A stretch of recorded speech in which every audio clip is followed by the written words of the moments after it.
안녕하세요. 저는 사업을 하고 있는 40대 남성입니다. 이곳은 아내 덕분에 알게 되었습니다. 불이 다 꺼진 안방에 누워 혼자 눈물을 짓고 있는 아내를 보곤 제가 깜짝 놀라 묻게 되었고, 그러다 이곳을 알게 되었어요. 그러다 저도 어느새 사연을 듣게 되었고, 회사에서 퇴근을 하고 오면 아내와 거실 소파에 누워 사연 하나씩을 듣고 있어요.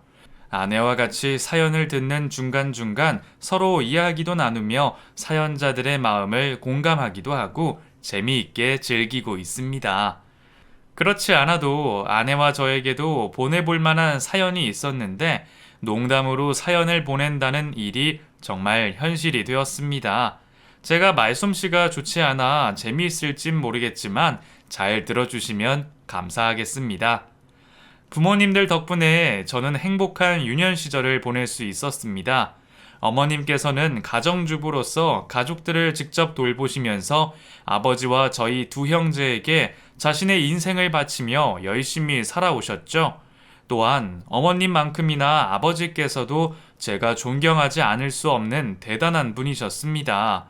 장남인 아버지께서는 찢어지게 가난한 어린 시절 가족들 입에 풀칠이라도 할 수 있게 도움이 되고자 어떤 일이든 가리시지 않으시고 열심히 일을 하셨다고 합니다.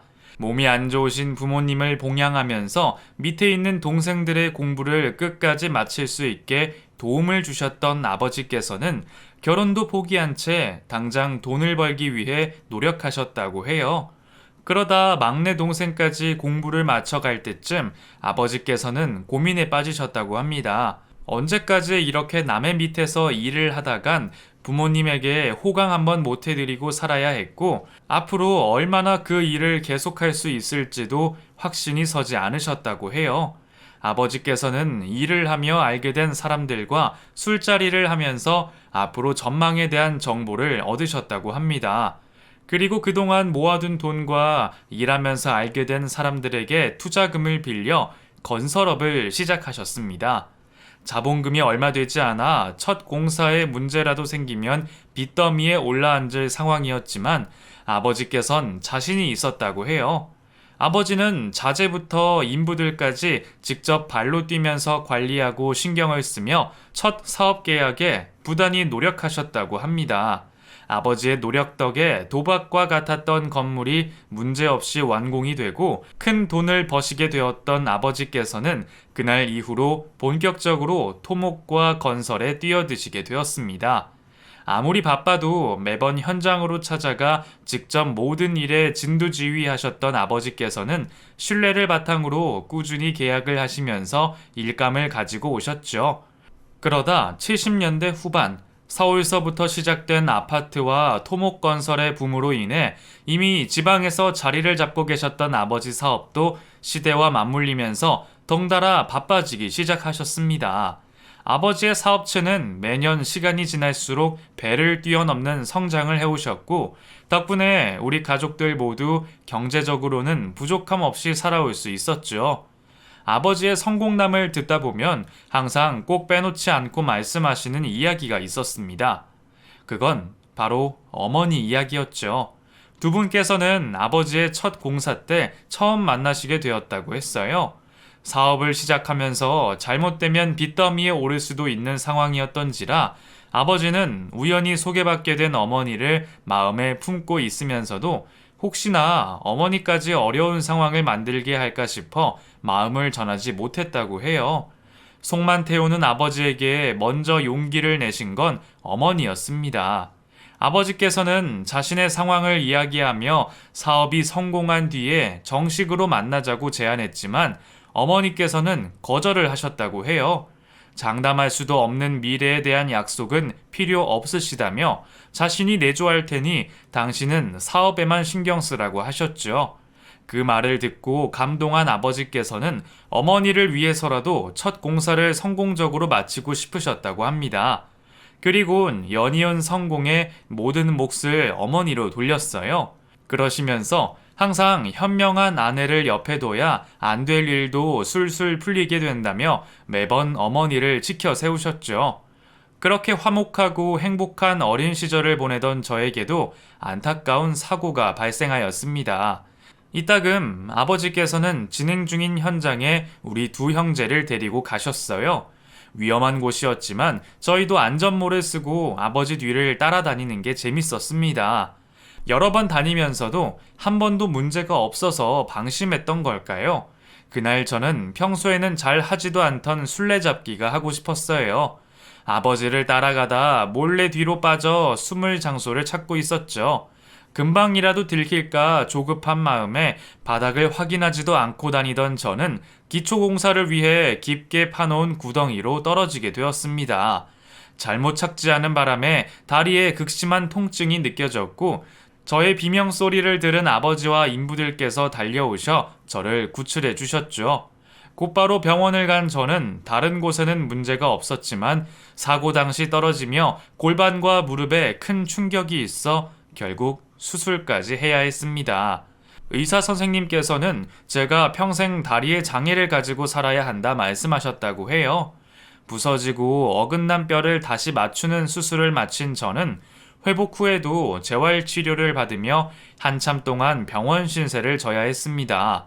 퇴원을 하고 나서 다른 사람들의 시선에 움츠러든 저는 제대로 된 일상생활을 못하고 있었어요. 예전에 밝았던 저는 없었고 항상 우울한 얼굴로 집안에 틀어박혀 지냈죠. 그런 저에게 생각을 바꿔주신 분이 아버지셨습니다. 아버지는 평지를 걷기도 힘들어하는 저를 무작정 산으로 데려가 등산을 시키셨습니다. 눈물을 흘려가며 못하겠다 포기하고 싶어 하던 저에게 아버지께서는 강한 어투로 산을 오르길 재촉하셨죠. 물론 다리가 불편한 제가 넘어질까 아버지께서 뒤를 봐주셨지만요. 그렇게 눈물과 땀범벅이 된 채 정상에 오른 저에게 아버지께서는 잊을 수 없는 이야기를 해주셨습니다.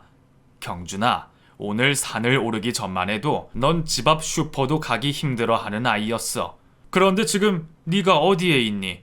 성인인 나도 힘들어하는 산 정상에 네 힘으로 직접 오른 거야. 뭐든 마음가짐이 중요한 거다. 오늘 아버지같이 옆에서 용기를 줄 사람이 없을 때도 있을 거야. 그럴 때는 경준이 너 스스로를 믿고 도전하면 돼. 다른 사람들의 시선은 잠시야. 오늘도 올라오면서 아무도 너를 다르다고 보지 않았지 않니? 결국 사람들도 진정한 너의 모습을 보고 판단하게 되어 있어. 결국에는 정상에 오른 너를 보고 판단하는 거다. 오늘 아빠와의 시간이 너에게 좋은 의미가 되었으면 싶구나. 아버지는 다리가 불편한 저를 업고 산을 내려가셨고 저는 그날 밤 아버지께서 하신 말을 밤새 되뇌었습니다. 그리곤 제 마음의 태도를 바꾸기로 했어요. 그렇게 그날 이후 제 장애를 단순한 불편함으로 인식하게 된 저는 매사 진취적으로 생활했습니다. 아버지의 영향으로 건축에 관심이 있던 저는 대학의 전공을 건축 디자인으로 선택하였어요. 부모님께서도 제가 하는 공부를 반기시며 지원에 아낌이 없으셨습니다. 덕분에 저는 다른 재학생들보다 몸이 불편했음에도 불구하고 더 넓은 시야와 많은 경험을 하게 되었고 좋은 성적으로 대학을 졸업하게 되었죠. 곧바로 회사나 건축사무소로 취직을 할 수 있었지만 조금 더 공부를 하고 싶었던 저는 부모님과 상의를 하여 일본으로 유학을 떠나게 되었습니다. 그리고 그곳에서 아주 우연하게도 저의 아내가 되는 사람을 만나게 되었죠. 이전부터 제 취미는 제각기 저마다의 의미를 가지고 있는 건물들 사진을 찍고 분류하여 책을 만드는 일이었어요.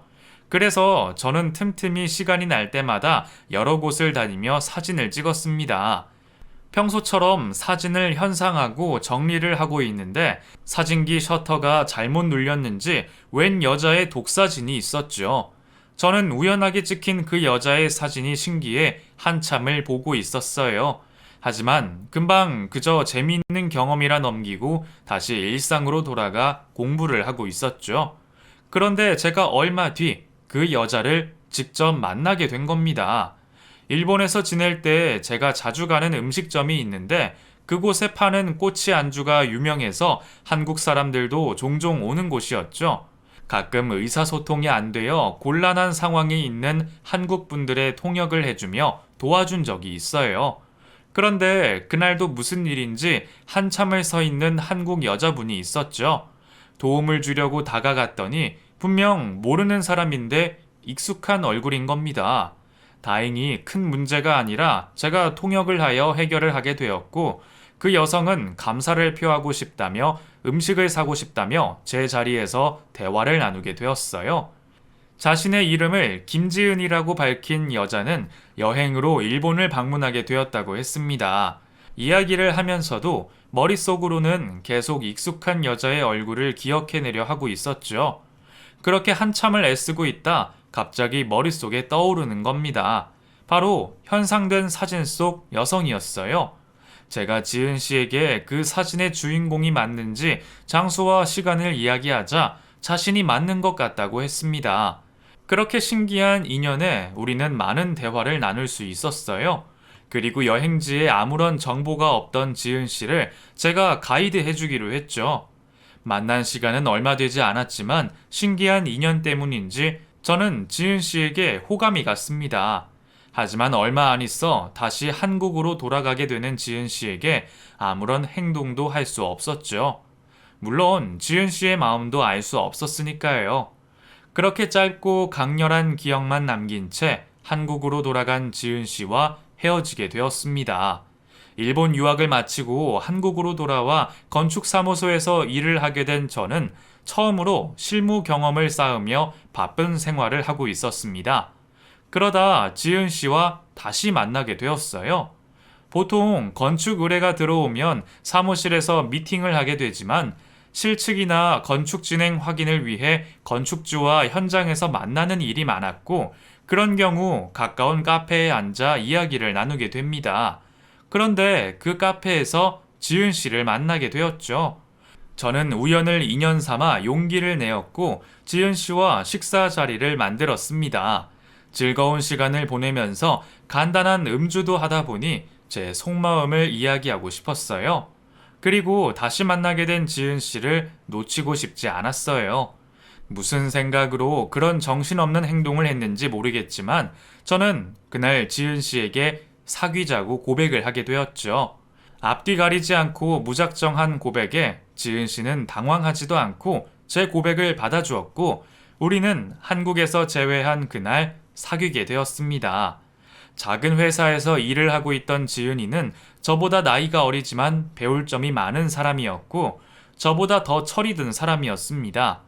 철없이 연애에 빠져 업무를 등한시하는 사람은 어린 지은이가 아닌 바로 저였습니다. 지은이는 그런 저에게 매번 회사 일을 제대로 하지 않으면 만나주지 않겠다고 했어요. 작은 회사다 보니 데이트를 하는 중간에도 건축주나 소장님들을 만나러 가야 할 때가 빈번했는데 그때마다 저를 등 떠밀듯 보내는 여자였죠. 나랑은 일 끝나고도 만나면 되잖아. 지금 오빠가 열심히 해야 나중에 건축사무소를 하든 아버님 일을 물려받는 밑거름이 되는 거지. 괜히 나 만난다고 핑계대고 탱자탱자 놀면 내가 오빠 곁에 없는 게 나아. 난 오빠한테 도움이 되고 싶어. 나이 많은 저보다 앞을 바라볼 줄 아는 지은이에게 오히려 제가 더 기대고 의지하며 지냈습니다.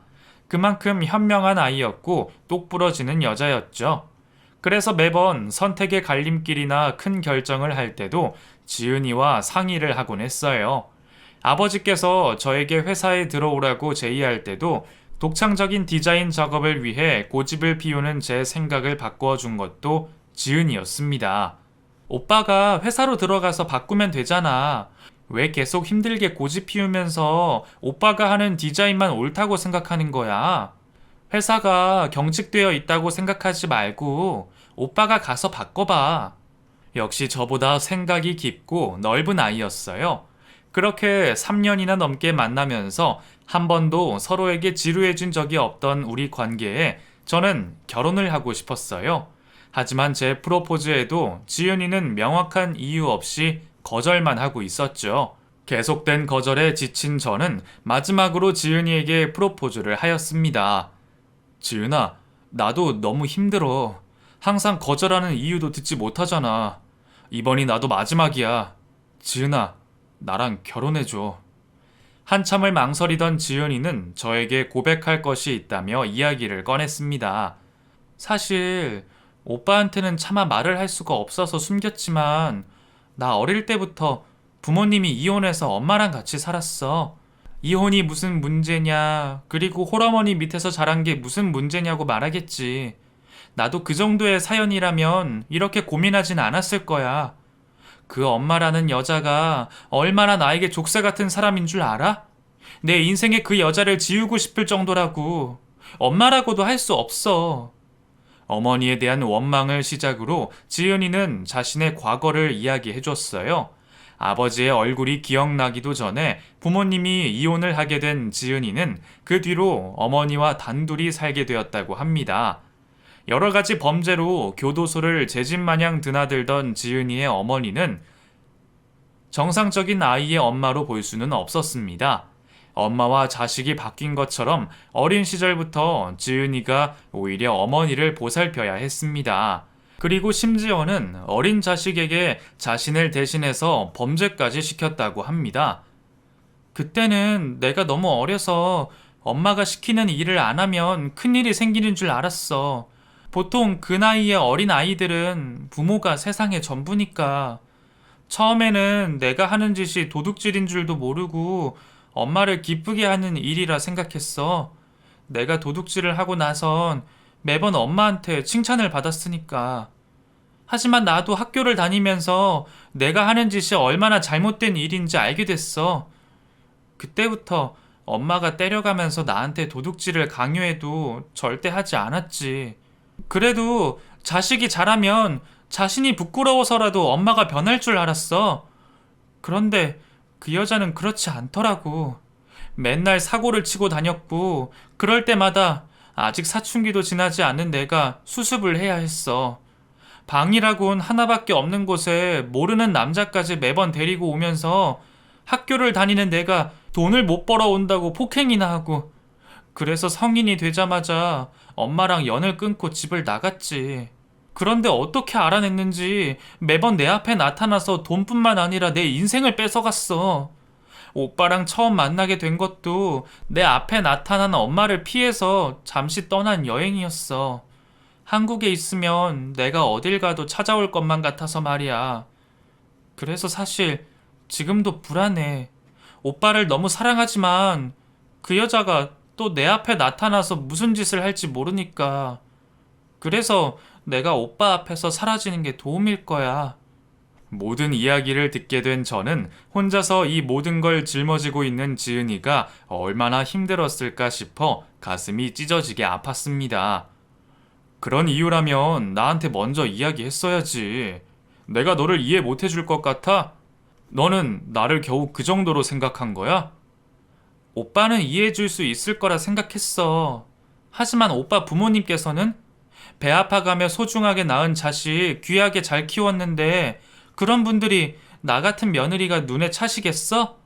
아니, 만약에 우리 엄마라도 다시 찾아와서 오빠한테 시댁에 손이라도 벌리면 그때 나는 무슨 염치로 살아?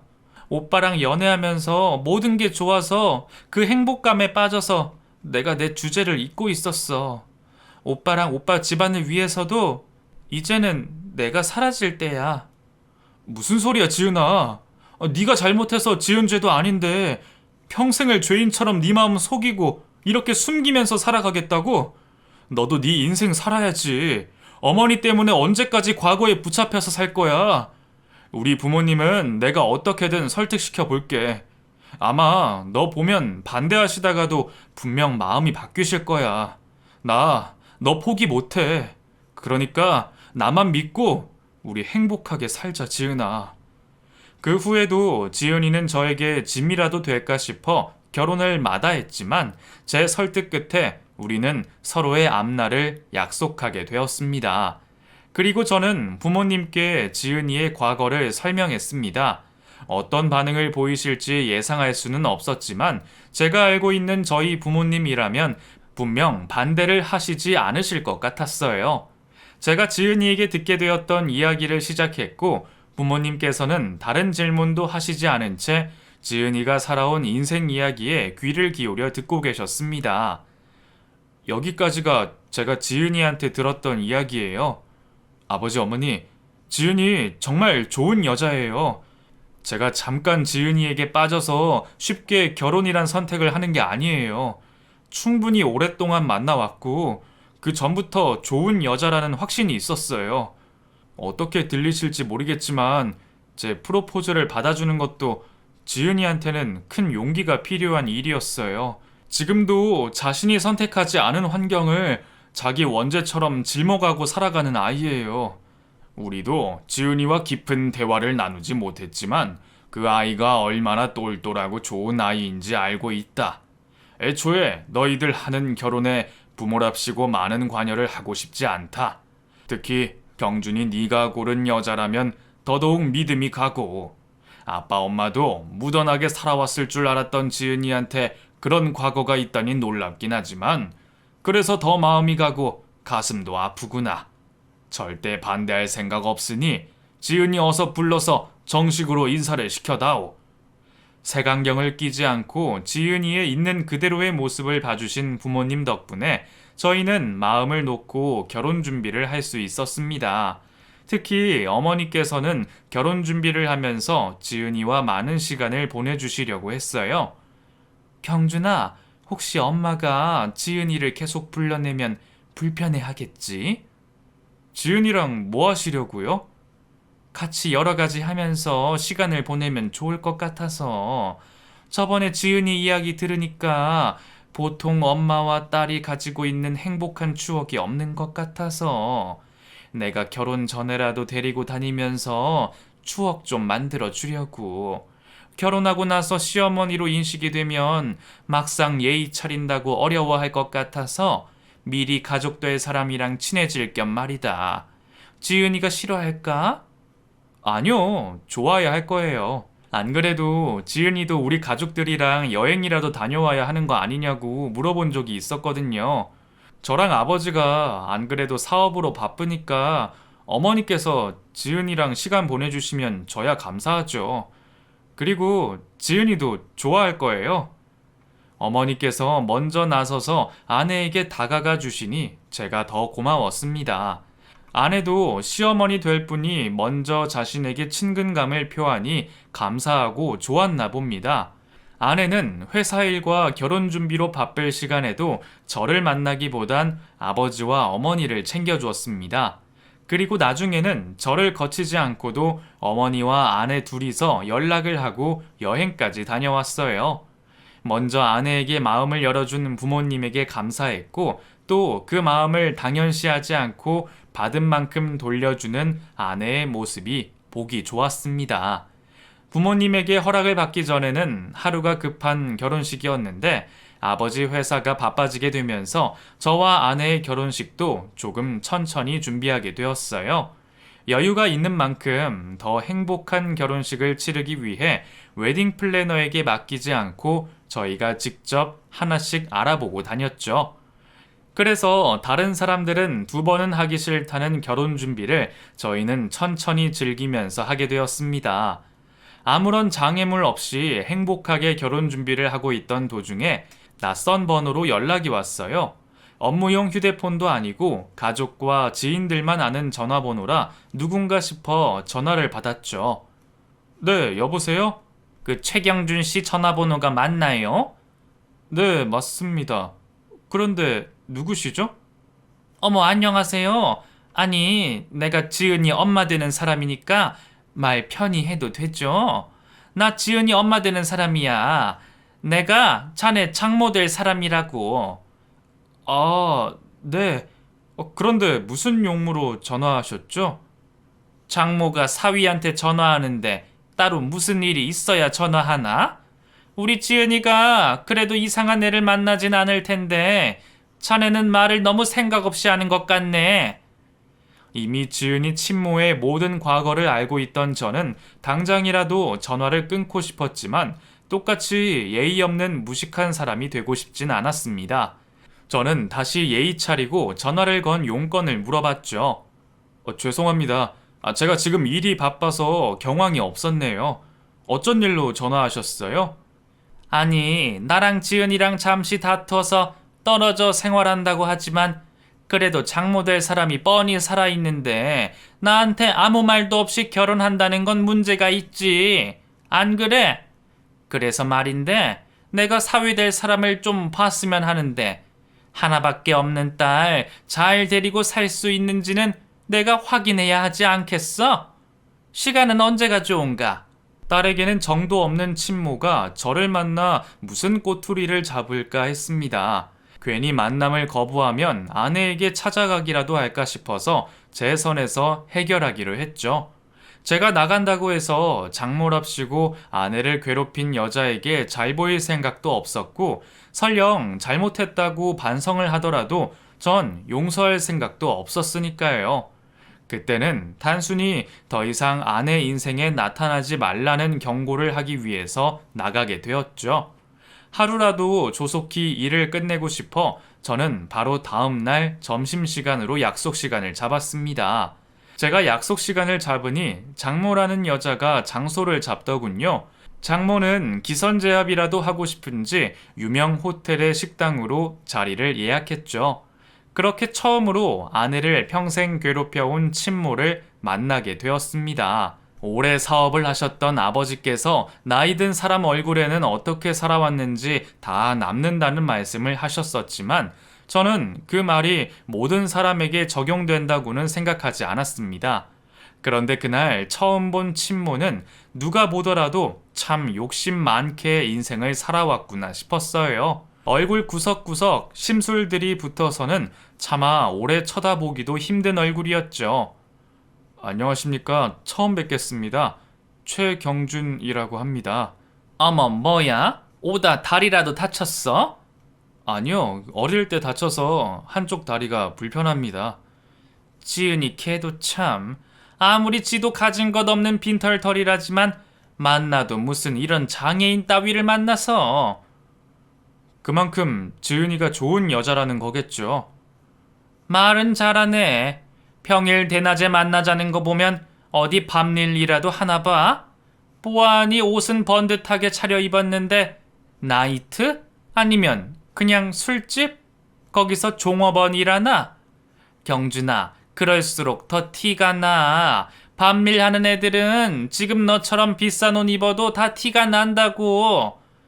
장모라는 여자는 자기가 보아온 세상이 전부라 생각하는지 저를 마음대로 재단하고 있었습니다. 애초에 경고를 하기 위해 나온 자리였기에 전 크게 반응하지도 않았죠. 그건 그렇고 이래가지고 뭐 털어서 나올 거라도 있겠나 그래. 경준이 너 돈이라도 모아둔 건 있니? 내가 좀 급하게 쓸 곳이 있어서. 너 설마 우리 지은이 꽁으로 데려가려고 한 거는 아니지? 제가 돈 드릴 일은 없을 것 같은데요. 어머, 너 돈도 없니? 지은이 얘는 이런 애가 뭐가 좋다고? 이런 쩔뚝이가 남자 구실이나 하겠어? 지은이 걔가 너 뭐가 좋다니? 더 이상 있어봤자 시간만 낭비할 뿐이고 선을 넘는 여자에게 본래 하려고 했던 말을 전하기로 했죠. 저 지은이한테 그동안 모든 얘기 다 들었습니다.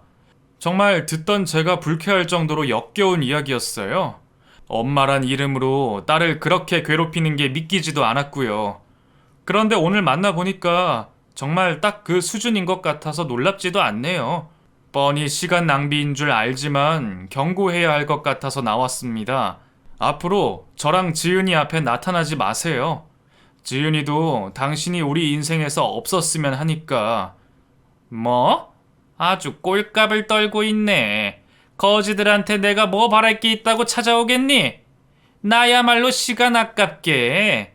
됐어. 여기 계산이나 하고 꺼져. 대화를 마친 저는 회사로 들어가기 위해 자리를 나섰죠. 불편한 의자에 오래 앉아 있어서 그런지 멀쩡한 다리가 저려와 제대로 걷지 못하고 있으니 회사 운전기사분께서 저를 부축해 주시러 왔습니다. 그렇게 엘리베이터로 나서는 순간 누군가가 제 팔을 잡아당기는 겁니다. 어머, 저 사람이 왜 이사님이라고 불러? 경준이 너 어디 회사 이사니? 이거 놓으시죠? 이미 서로 대화는 끝난 것 같은데. 저기요, 이분 회사 이사예요? 어디 회사? 어머, 내가 실례가 많았네. 경준아, 다시 앉아봐라. 잠시만 앉아봐. 저를 데리러 온 운전기사분 때문인지 우연히 제 신분이 밝혀지자 장모는 그제서야 태도가 바뀌면서 저에게 매달리기 시작했습니다. 최서방, 잠깐만 앉아봐. 아직 할 얘기가 더 있어서 그래. 사실 내가 정말 힘든 상황이야.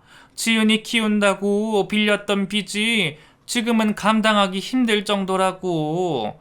내가 지은이를 키우려고 얼마나 노력했는데 내가 그 돈을 내가 썼으면 억울하지도 않지. 갈 땐 가더라도 돈 조금만 빌려주면 안 되겠나? 저에게 애원하듯 거짓된 말을 하는 장모의 말을 더 듣지도 않고 자리를 나섰습니다. 어차피 좋은 만남으로 끝이 날 거라 생각하지는 않았지만 생각보다 더 악렬한 장모의 모습에 기분이 좋지 않았습니다. 욕이라도 한번 시원하게 해줘야 했나 싶었지만 그렇다고 제가 그 여자와 똑같은 수준이 될 수는 없었죠. 오늘 일로서 더 이상 우리 부부의 곁에 나타나지만 않는다면 되는 일이라 생각했습니다.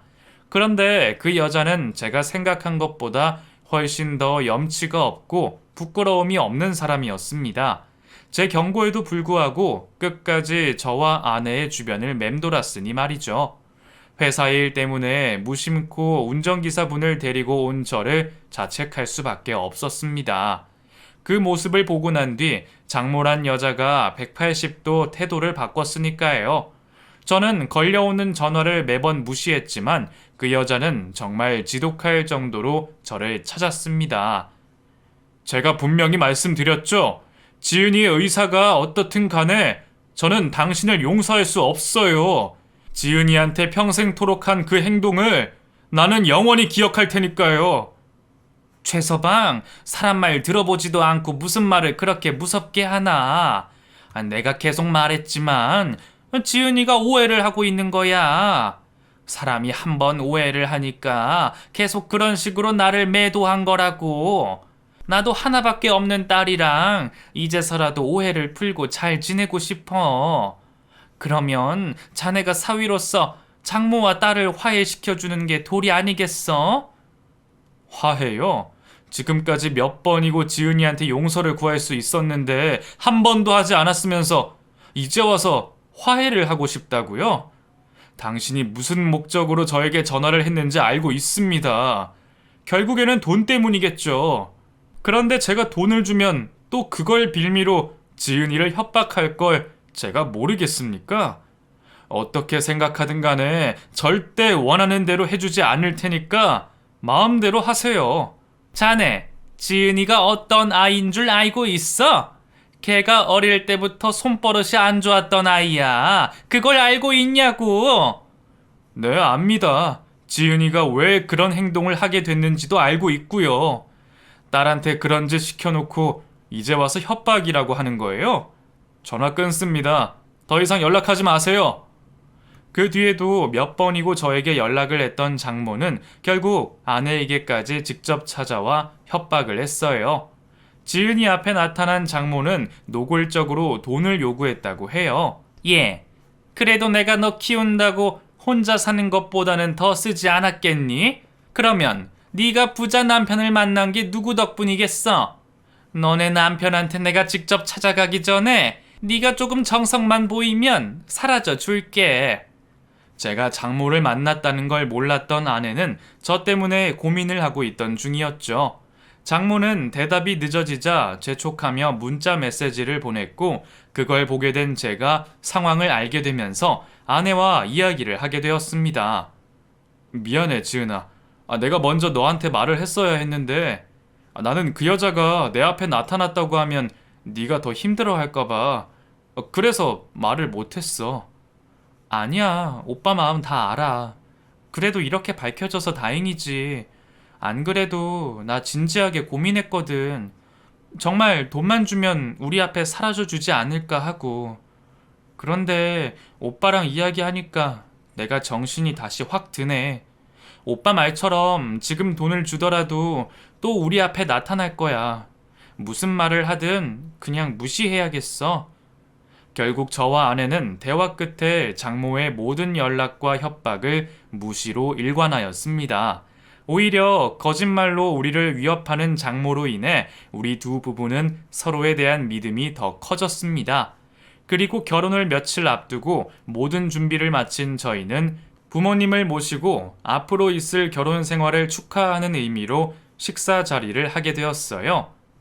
며느리 되는 지은아, 앞으로는 우리 가족으로 기쁠 때나 힘들 때 항상 우리한테 의지하렴. 이제는 우리가 지은이 네 부모이기도 하니까 말이다.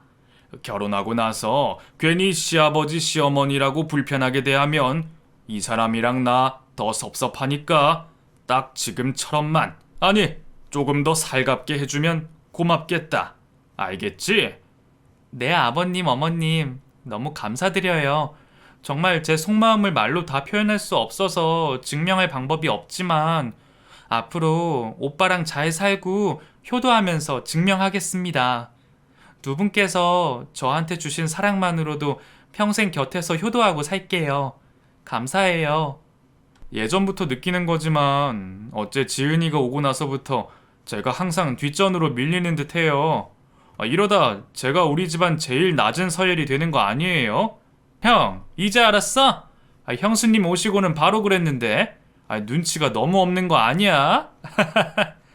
그렇게 지은이 덕분에 저희 가족은 더 단합되고 화목한 가정이 되었고 그날의 식사 자리도 웃음이 끊이지 않았죠.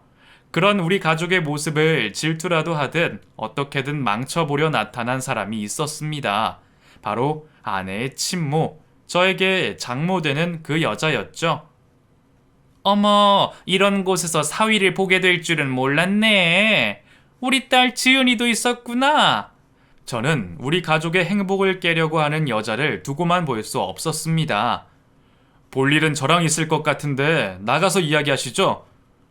이건 놔. 어디 장모 몸에 함부로 손을 대는 거야? 어머, 안녕하세요. 처음 뵙겠습니다. 저 지은이 엄마 되는 사람입니다. 인사가 늦었네요. 안녕하십니까. 저 지은이 시아버지 될 사람이고 여기는 제 아내입니다. 그런데 보아하니 그냥 우연은 아닌 것 같고 무슨 일로 찾아오셨습니까? 무슨 일이긴요. 부족한 제 자식 시집을 가는데 사돈될 분들 제가 얼굴 한 번도 못 뵌 것 같아서 인사나 드릴 겸 찾아왔죠. 애들한테 제가 인사를 드리고 싶다고 했는데도 어째 통 만나게 해주지 않았어요. 지은이는 갑작스러운 상황에 너무 놀랐는지 눈에 눈물까지 고여 있었고 그 모습을 본 저는 장모를 다시금 밖으로 내쫓으려고 했습니다. 괜히 여기서 소동 부리지 마시고 나가시라고요. 사돈, 자식 교육을 잘하신 줄 알았는데 영 아닌가 봅니다. 이거 하는 꼬라지 좀 보세요. 어디 어른 보고 나가라 마라 명령입니까? 그래, 경준아, 그만해라. 도대체 정말로 찾아온 이유가 뭡니까? 가족끼리 친목을 도모하는 자리 굳이 이렇게 오셔서 분위기를 흐리시는 이유가 뭐냔 말입니다. 가족 간의 친목 좋죠. 그런데 그런 가족될 사람이 어떤지는 제대로 알아야 할 것 아닙니까? 미꾸라지 한 마리가 온 웅덩이를 흐린다는데 며느리가 어떤 과거가 있는지는 알고 계셔야죠. 제 딸이긴 하지만 우리 지은이가 어릴 때 잘못을 너무 많이 해서요. 귀한 아드님한테 맞는 짝인지 한번 이야기 들어보시고 확인하시죠. 어디 뭐부터 이야기해야 하나? 유치원 땐가? 지은이 네가 처음으로 도둑질한 일 그때가 맞지? 장모의 행패에 아내는 이미 충격을 받았는지 정신이 다른 곳으로 가 있었습니다. 악을 쓰며 일방적으로 이야기를 퍼붓고 있는 장모를 제가 강제로 데려가려고 하는 순간 이 때려 죽이려니? 죄 짓고도 때려주는 사람이 없으니까 버릇을 못 고치지. 니까짓 게 감히 누구 앞에서 지은이 엄마라는 말을 해? 낳기만 하면 다 엄마야? 이게 정말? 모두의 예상을 깨고 어머니께서 그 여자에게 물컵을 던지고 머리채를 낚아채셨습니다. 아! 이거 안 놔? 네가 뭔데? 내가 내 딸 이야기 하겠다는데 왜 난리야? 야, 이건 놓으라고. 네 딸? 여기 네 딸이 어딨어? 지은이, 내가 낳지는 않았어도 이제 내 딸이야. 너는 교도소 들락날락 한다고 하더니 힘이 요거밖에 없어? 어째 애 낳아 기르고 살았던 가정주부만도 못해? 어때? 못 당하겠지? 원래 엄마는 자식 위해서는 못하는 일이 없는 법이야. 식사 자리는 순식간에 아수라장이 되었고 어머니께서는 이를 악물고 장모의 머리채를 놓지 않으셨어요. 동생과 제가 어머니를 떼어놓으려고 해도 쉽지가 않았습니다. 저는 저희 어머니께서 그런 힘을 가지고 계신지도 몰랐네요. 아버지를 포함해 장정 셋이 겨우부터 어머니를 말릴 수 있었지만 어머니께서는 끝내 화가 풀리시지 않으셨는지 자신이 장모의 버릇을 고쳐야겠다고 하시면서 계속해서 머리채를 잡으려고 하셨죠. 어머니에게 당해 말도 못한 꼴의 장모는 이제 정말 막가자는 건지 가만히 있던 아내에게 달려들었어요. 그 순간 아버지께서 장모의 손목을 비트셨습니다. 지금이야 예전 같지 않으시다지만 어릴 적부터 고된 일을 해오셔서 지금도 제가 힘에서는 밀릴 정도로 몸이 좋으신 아버지셨어요. 그 힘으로 가볍게 손목을 비트니 장모 입에서 죽겠다는 소리가 나오더라고요. 아! 이게 뭐 하는 거예요? 잘못했으니까 그 손 좀 놔줘요. 내가 잘못했다고요. 아, 이러다 정말 나 죽겠다니까. 왜? 어디 또 달려들려고 그래? 어디 어미가 돼서 딸을 잡아먹으려고 하냐고? 당신 정말 지은이 친엄마 맞아? 저렇게 작고 여린 애가 눈에서 눈물을 흘리고 있는데 엄마란 사람이 축하는 못할 망정 결혼을 망치려는 심보를 부려? 야, 경준아, 이 여자 얼굴 좀 봐라. 심술보가 가득한 게 마치 아구 같지 않니? 하하하하. 한참을 아버지 손에 잡혀 잘못했다는 말만 반복하던 장모에게 아버지께서 마지막으로 겁을 주셨습니다. 이래봐도 나 건설업하면서 이 깡패 저 깡패 다 겪어봤어요. 그 속을 뚫고 어엿한 회사를 만든 게 나라고. 그런데 내가 당신 같은 여자가 우리 가족 괴롭히는 걸 지켜만 볼 것 같아? 한 번만 더 우리 눈앞에 보이면 당신이 그렇게 좋아하는 교도소 거기에 상주하는 형님들 맛 좀 보여줄 테니까 다시는 나타나지 마. 알았어? 그렇게 돈은커녕 본전도 찾지 못한 장모는 걸음아 나 살려라 도망을 가게 되었습니다. 그리고 가족들은 많이 놀랐을 아내를 다독여 주었죠. 그 후 저와 아내는 많은 사람들의 축복 속에 결혼식을 올릴 수 있었습니다. 비록 혼주석은 비어 있었지만 아내를 친딸처럼 여기시는 부모님께서 자리를 대신해 주었기에 아내 또한 아무렇지 않아 했어요. 그리고 장모는 20년이 가까워지는 지금까지도 우리 앞에 나타나지 않고 있습니다. 아마 태어나 처음으로 호되게 당해봤으니 다시는 찾아오지 못할 거예요. 든든한 가족이 생긴 아내는 저와 우리 가족에게 매 순간을 최선을 다해 주었어요. 결혼 전과 마찬가지로 저희 부모님과 저보다 더 돈독한 관계를 맺고 살고 있고요. 그렇게 할아버지와 할머니가 된 부모님들을 아들인 저보다 아내가 더 잘 모시면서 살고 있습니다. 다행히 동생도 좋은 재수 씨를 만나게 되어 이제는 더없이 행복한 가족이 되어 있죠. 제 사연은 여기까지입니다. 그럼 저도 다시 구독자로 돌아가 아내와 같이 이곳의 재밌는 사연을 기다리겠습니다. 감사합니다.